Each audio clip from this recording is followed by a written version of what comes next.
ስለ ስላሴ ነው ሁኔታ የሚያብራራ ሃይማኖት ሁሉ የኦርቶዶክስ ቤተክርስቲያን ወንጌላውያን አማኞች የኦርቶዶክስ ቤተክርስቲያን እየሰደቡ ነው የመጡት።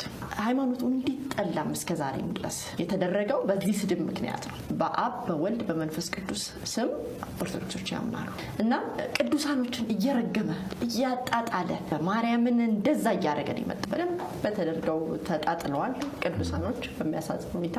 በእርግጥ አሁን ባለችበት ሁኔታ ፕሮቴስታንቱ ኦርቶዶክስ ቤተክርስቲያንን የማንጓጠጥና የመስደብ የሞራል ብቃት የለውም። ተገልጠዋል አደባባይ ላይ ብዙ ስህተቶቻችን ወጥተው እኛ መሳቂያ ሆነናል። የኦርቶዶክስ ቤተክርስቲያንን የመዝለፍ የመስደብ የሞራል ብቃት የለም። እንደውም ወንጌላውያን አማኞች ሰባኪዎቻቸው ላጠፉት ጥፋት በይፋ ይቅርታ ቢጠይቁ የተሻለ አንድነቱም ነው የሚሻለው። የፍየል ቁርጡን ሲበላ የሚውል ሰባኪ ጥሬ የሚቆረጥምን መነኮሳትን መዝለፍ በጣም የሚያሳዝን ነገር ነው። እምነቱ ባይጠላ ነው የሚገርመኝ።